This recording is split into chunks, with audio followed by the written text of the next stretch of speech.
খিলগাঁও ইসলামী পাঠাগার ও সমাজ কল্যাণ পরিষদ কর্তৃক আয়োজিত 3 দিনব্যাপী তাফসীরুল কোরআন মাহফিলের আজকের এই সমাপনী দিবসে মা বোনদের জন্য বিশেষভাবে আয়োজিত এই সমাবেশে আগত সম্মানিত মা এবং বোনেরা, উপস্থিত ভাইয়েরা, আসসালামু আলাইকুম ওয়া রাহমাতুল্লাহি ওয়া বারাকাতুহু। আমরা প্রতি বছরই মহিলাদের জন্য আলাদা প্রোগ্রাম করে থাকি। তা শুধু এখানেই নয়, বাংলাদেশের যেখানেই বড় বড় তাফসীরুল কোরআন মাহফিলগুলি হয় তার সব জায়গায় মেয়েদের জন্য আলাদা করে সমাবেশ করে তাদের প্রশ্নের জবাব দেওয়া হয় এবং হেদায়েতমূলক বক্তব্য রাখা হয়। তারই ধারাবাহিকতায় আমরা যেখানে আলোচনা শুরু করছি এবং ইসলামী পাঠাগারের এটি হচ্ছে 28তম বার্ষিক তাফসীরের মাহফিল। আলহামদুলিল্লাহ। যে সমস্ত মা বোনেরা প্রশ্ন করেছেন তাদের এখন জবাব দিচ্ছি, এরপরে আলোচনা করব ইনশাআল্লাহ। আমাদের সমাজে অনেক মহিলা বলেন মনের পর্দা বড় পর্দা, অথচ তাদের মাথায় কাপড় নেই। আবার বলে ঘোমটার মধ্যে পোংটা বেশি। আসমা বেগম বাড্ডা, হাজারিপাড়া, তিনি লিখেছেন যে অনেক মেয়েরা বলেন সমাজে অনেক মহিলা আছে মনের পর্দা বড় পর্দা। যারা বলে মনের পর্দা বড় পর্দা, মনের পর্দা হলে পর্দা হয়ে যায়, মনেই যদি সব কিছু হয় তাহলে তারে বলা উচিত আপনি মনে মনে খান, এমনি প্রকাশ্য না খাইয়া মনে মনে খান, এমনি না ঘুমাইয়া মনে মনে ঘুমান। তো এই সমস্ত কথার তো কোনো মূল্য নাই। মনের তো একটা পর্দা থাকবেই। মনের পর্দাটার অর্থ হলো আল্লাহকে ভয় করা, আল্লাহকে ভয় করা। আর পর্দা করতে বলেছেন আল্লাহ তাআলা, সেখানে আপনি ব্যাখ্যা দিবেন কেন? যিনি এই ব্যাখ্যা দিতে চান, নিজস্ব মন গড়া ব্যাখ্যা, তাকে বলতে হবে আপনার ব্যাখ্যা প্রযোজ্য নয়। আল্লাহ তাআলা বলেছেন পর্দাটা কেমনে করতে হবে, রাসূলুল্লাহ শিখাই দিয়ে গেছেন পর্দা কেমনে করতে হবে। রাসূলের স্ত্রীগণ, আমাদের মা, তারা বাস্তব অনুশীলনের মধ্য দিয়ে দেখিয়ে গেছেন পৃথিবীর মুসলমানদেরকে পর্দা কেমনে করতে হবে। সুতরাং কেউ যদি আন্দাজে বলে মনের পর্দা বড় পর্দা, বাইরের পর্দা উঠাও রে, এগুলি বাজে কথা, এগুলির কোনো দাম নাই। সেই জন্য পর্দা করতে হবে, মাথায় কাপড় রাখতে হবে। মাথায় কাপড় রাখার কথা আল্লাহ তাআলা নিজেই বলেছেন কোরআন শরীফের মধ্যে। সূরা নূরের মধ্যে আল্লাহ তাআলা বলেছেন প্রত্যেকটি বয়সপ্রাপ্তা নারী এমন একটি চাদর পরবে যে চাদরটি পরলে পরে তার মাথা, গলা, বুক ঢেকে যায়। এটি আল্লাহর নির্দেশ, এটা নফল নয়, এটা কোনো মৌলানা মুফতির ফতোয়া নয়, এটা আমাকে আপনাকে যিনি সৃষ্টি করেছেন সে আল্লাহ তাআলার নির্দেশ। বোরকা পরতে হবে, চাদর পরতে হবে, হিজাব এবং নিকাব পরতে হবে। সুতরাং আন্দাজে যদি বলে মনের পর্দা বড় পর্দা, তিনি নিজেই শয়তানের ওয়াসওয়াসায় পড়ে গেছেন। আল্লাহ তাআলা হেদায়েত করুন, আমরা বলি আমিন। প্রশ্ন হয়েছে মেহেদি পায়ে দেওয়া জায়েজ আছে কিনা। জায়েজ নয় কেন, এটার জবাব কি?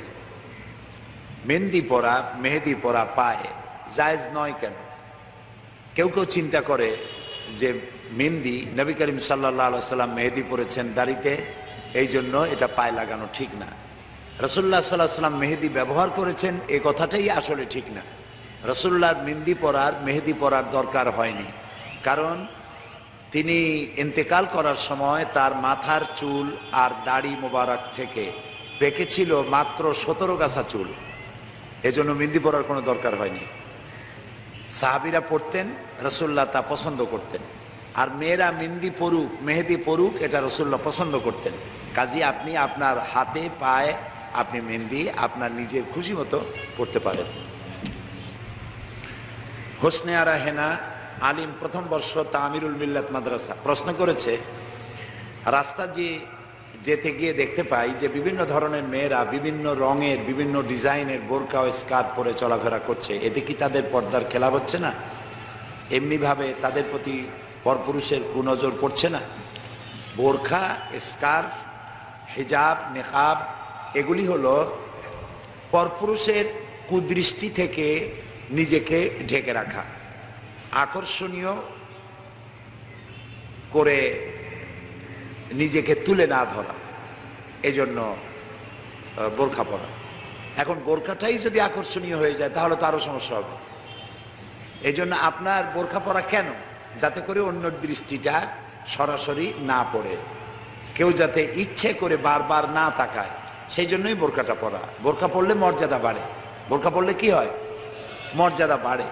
এই জন্য বোরখাটা এই জন্য পরবেন যাতে আপনার মর্যাদাটা বেড়ে যায়, লোকেরা কোনো খারাপ চোখে না তাকায়, কোনো কমেন্ট না করে, কোনো খারাপ মন্তব্য না করে।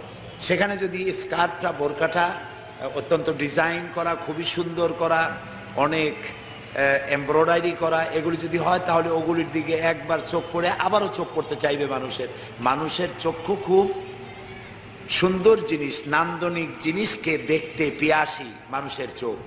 এই জন্য ফুলের দিকে মানুষ বেশি তাকায়, ময়লার দিকে তাকায় কম, ঠিক না? এটি মানুষের ফিতরা, এটা মানুষের নেচার, এটা মানুষের প্রকৃতি। সুন্দর জিনিসের প্রতি আকৃষ্ট হওয়া মানুষের ফিতরাত। এই জন্য আকৃষ্ট না হতে পারে, সেই জন্য এটা সাদামাটা হওয়া উচিত, অত জমকালো চাকচিক্যপূর্ণ না হওয়া উচিত।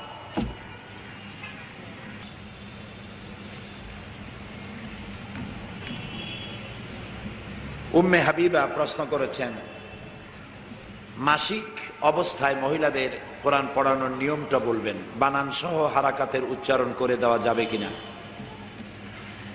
এটি মহিলাদের জন্য প্রতি মাসেই একটি সময় আসে যখন তারা অসুস্থ হন।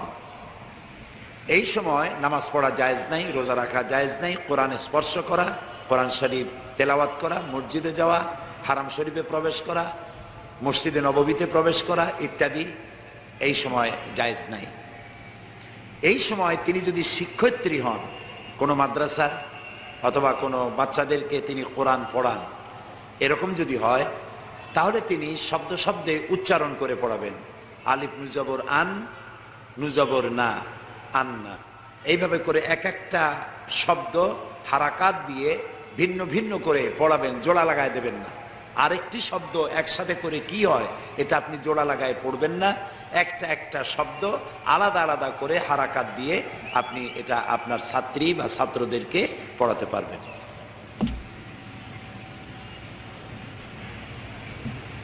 জোহরা বেগম, কাশিয়ানী, গোপালগঞ্জ।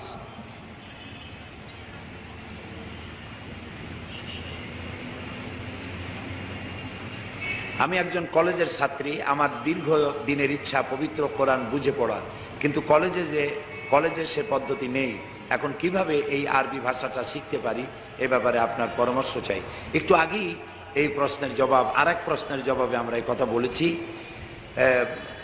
এটি অবশ্য অত্যন্ত বাস্তব কথা যে আমাদের দেশে primary school, secondary school, college ইত্যাদিতে কোরআন শরীফ শিক্ষা দেওয়া হয় না।